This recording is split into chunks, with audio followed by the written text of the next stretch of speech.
Hey YouTube, Mishka Valhalla here. So I have finally made my way to Alaska.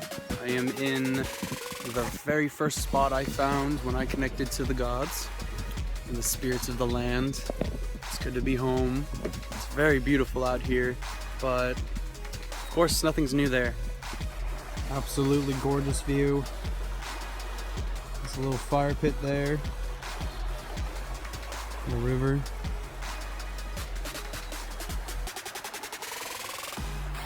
Definitely an ideal spot for a heathen gathering in my opinion.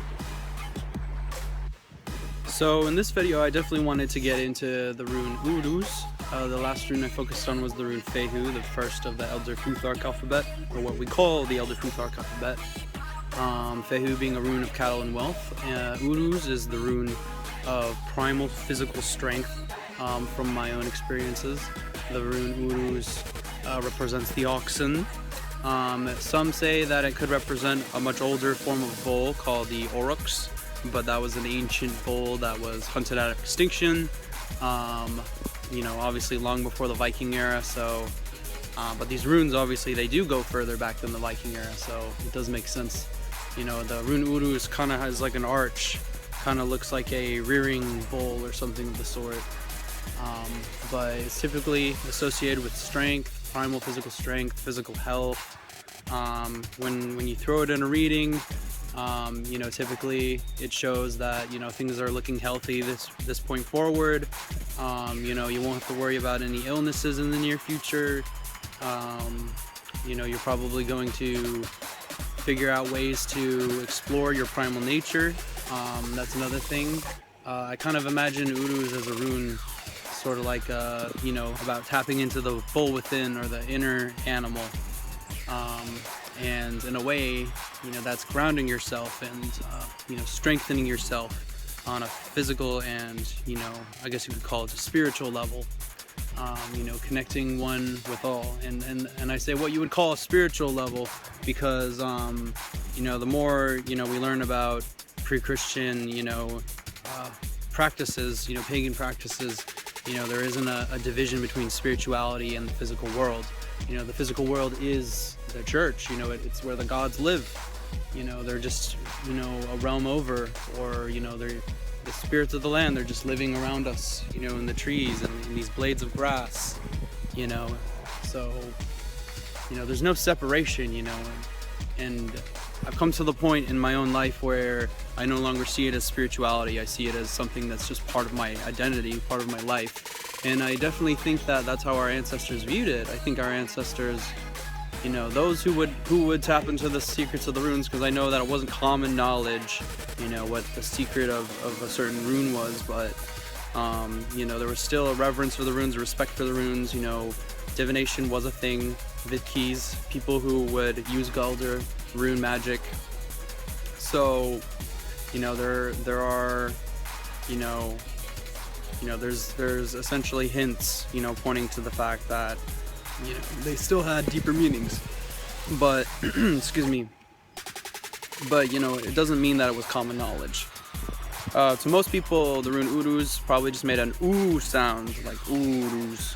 And, you know, maybe some who, you know, felt connected to the runes, you know, would, you know, use it, and utaseta, you know, they would sit out in nature and they would focus on the meanings of the runes, you know, because there is archaeological evidence for things such as trance postures.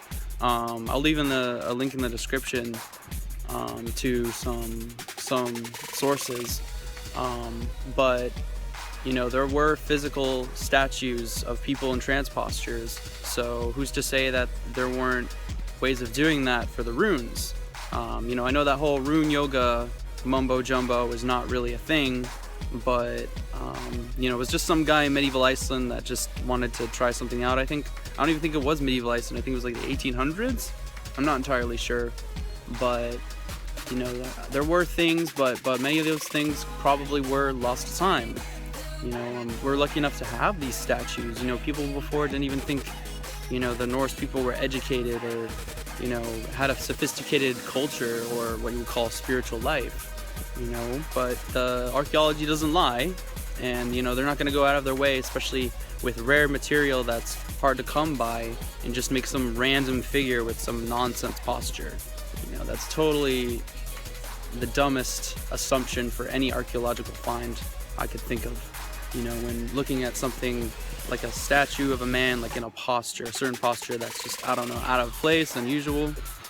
But anyway, I'm kind of all over the place. This video was not planned well, but I can't say many of them will be planned well, since I will be disappearing in the woods a lot. But I hope to upload as often as I can while I'm here. I'll be here a while. But anyway, Uruz, I'd say in a reversed, you know, sense, you know, would definitely point to you know, a decrease in health. You know, you need to rethink your eating habits. Probably, you probably need to think about the people you're hanging out with. Maybe you need to connect more with nature. You know, your more animalistic side.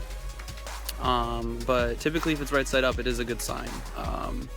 You know, like I said, I know not everybody reads the way I do, where they'll read upside down, right side up, but I do. But yeah, so Uruz, that pretty much covers the summary of Uruz, but I will get into the other runes in future videos. If any of you want me to touch more up on my thoughts on certain runes, please feel free to message me on any of my social media devices, and we can probably do, you know, a rune class if you would like. But on this channel, I want to share, you know, my common, my common thoughts on the certain runes that we use in our day-to-day lives as heathens, especially if you're practicing divination or getting into Galdur. But anyway, without any further ado, I'm going to end this video. Thank you so much for watching. Hail the gods and enjoy some nature if you can. We are spoiled. Hail.